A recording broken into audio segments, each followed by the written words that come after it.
What's your worst story from the throw him in the pool, he'll learn how to swim parenting style? My younger cousin, 4 at the time, was a climber and always needed help getting down. His dad told his mom to leave him. He'll either learn how to get down himself or stop climbing. Cousin ended up climbing onto the roof, fell off and got impaled on a fence pole. One very expensive trip to the ER, and he now has a cool scar on his thigh. Not a parental neglect story, but that reminds me of being around 6 and jumping off our 2-story house. My family was roofers and they were fixing the roof. My uncle was walking around the driveway and I decided it would be fun to yell "catch me" as I leaped. He did indeed catch me. My parents about had heart attacks lmao. Lol. You probably gave your uncle a heart attack too. He couldn't live the rest of his life being the one who didn't catch you. My stepmom walked us, me, sister, brother 10 to 12, deep into the woods, and left us there to learn survival skills. We thought we were all out on a hike, then she distracted us and ran away. We wandered into camp hours later. We knew how to get back, but searched for hours worried that something had happened to her. She was drinking margaritas and smirking. Hansel, Gretel? Could have become very grim. 2 days after I graduated high school I came home to an empty house, all my stuff in a U-Haul, because my mom and stepdad moved without me.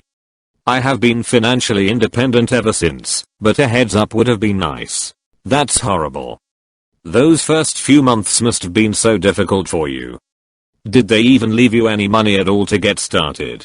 Nope, just the money I had saved from my part-time job. The heads up would have been nice, because I spent most of my savings on my prom dress, lol. I was fortunate enough to be able to couch surf while I got my bearings. At that point the only plan I had to cling to was going to college, so I took out the loans and made a new life for myself. I moved into the dorms, then eventually found apartments in the area and worked a lot of odd jobs to pay for rent and bills. I'm now 22 with a BS, a good career, a 401k and a nice 2-bedroom townhouse all to myself. The past couple of years have been absolutely insane, but I did it all on my own. I'm really happy for you and your success. I'm 30 and just finally getting my life together. Getting to where you are at 22, and in those circumstances is incredible. You should be so proud of yourself. I was volunteering at a parent-child zoo day, and saw a few parents like this. The zoo had some free-roaming peacocks, and it was awful how many parents just didn't tell their too young to know kids that they can be mean. So the toddler goes, "Wow, pretty bird," and tries to get a closer look, only to get chased and attacked by this thing, while the parents watch. Most of them said something like, "You should have known better." Like, how if you never teach them? The child can barely walk. You expect them to remember that some animals have a strong territorial sense? And then your baby gets terrorized by this thing that's bigger than them and looks like an alien for all they know, and you don't even give them a hug? See also, that one mom we had to kick out of the zoo because she was encouraging her kids to antagonize the llama in the hopes it would spit on them. Yikes, people, have some empathy for tiny humans who trust you implicitly with their well-being. My mom forced me to drink milk, and she thought I just hate healthy stuff and only prefer junk food. The thing is, I always loved veggies, but I also like junk food. Basically I love food except for milk. I just couldn't consume milk. It'd make me vomit, and then I'd have sudden acid reflux not being able to handle it. She thought I was acting to escape, but I just hated it.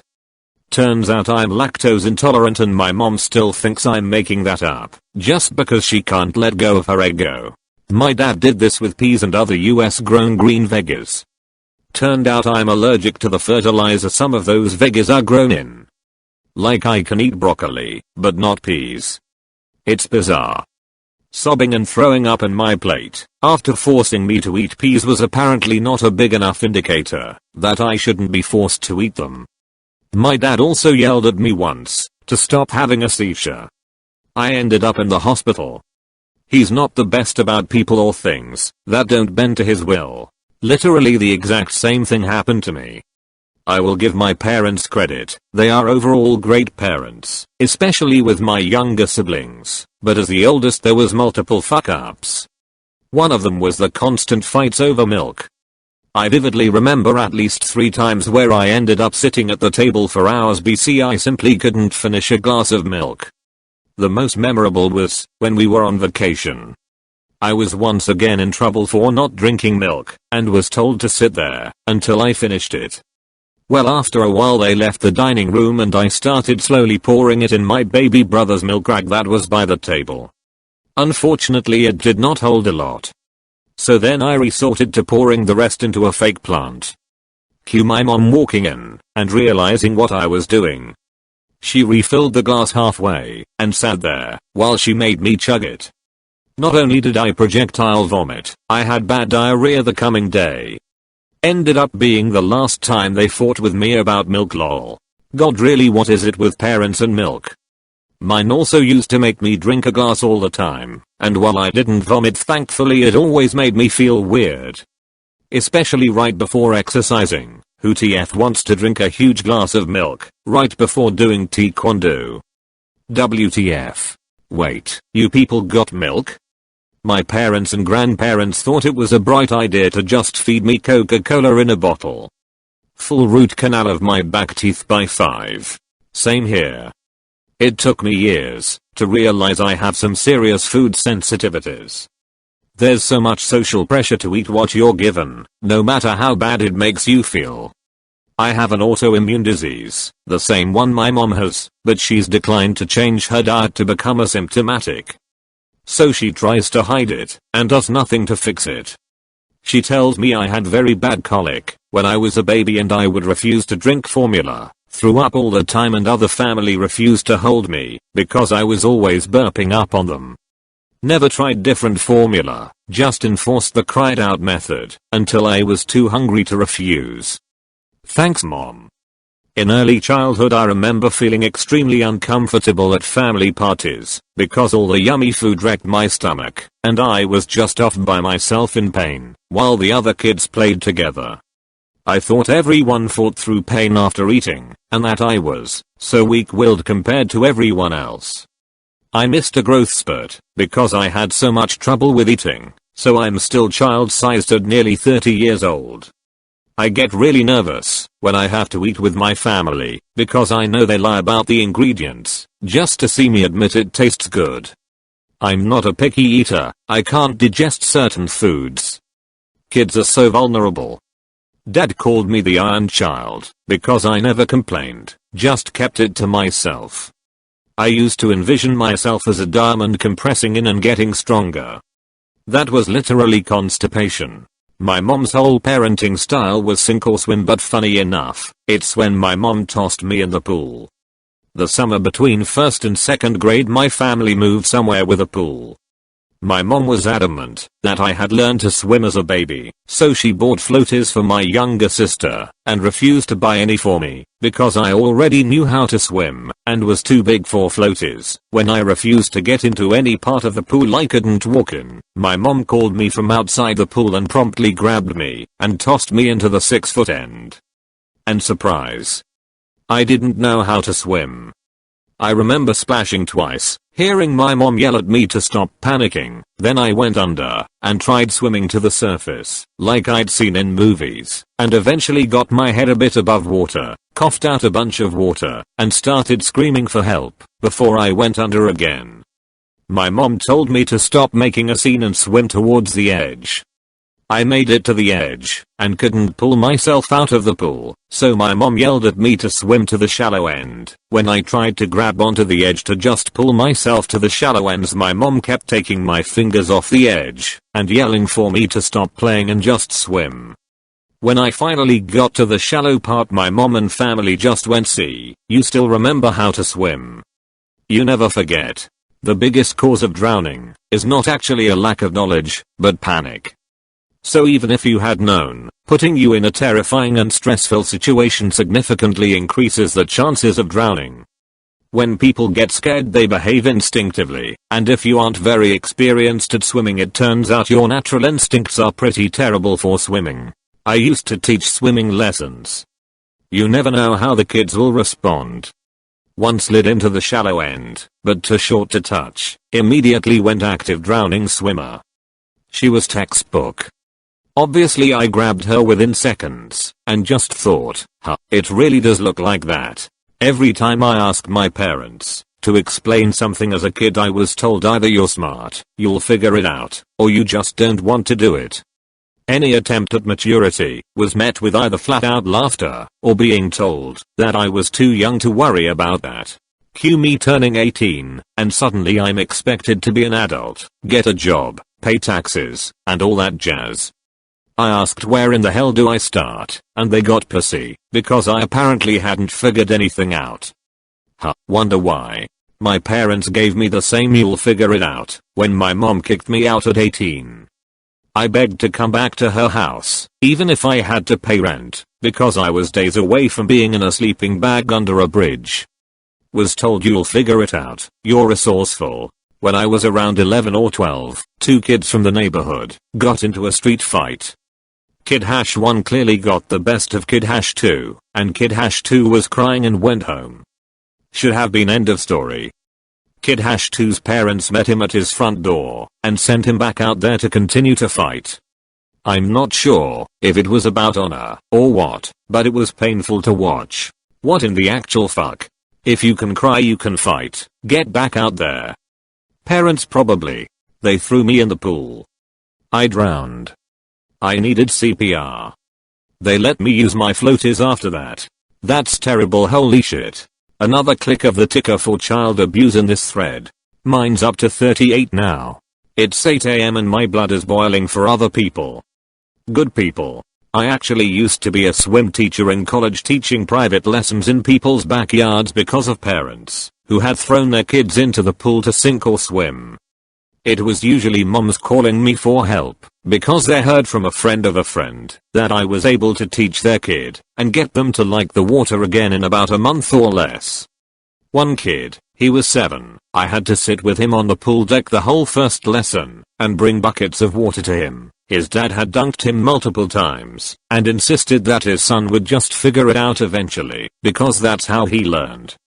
Needless to say, he was never home when I was there. The mom had me come while dad was at work. 4 weeks later she had me come later in the afternoon, so he would come home towards the end of the lesson. His dad saw his son swimming and cried happy tears. He had no idea I had been there 3 days a week for a month. My favorite student was a 70-year-old man who wanted to do a triathlon, but never learned to swim because his dad threw him in as a child. It took about 3 months total, a lot of hand holding on the steps and shallow end, but he finally achieved his goal, and I got to cheer him on at the finish line.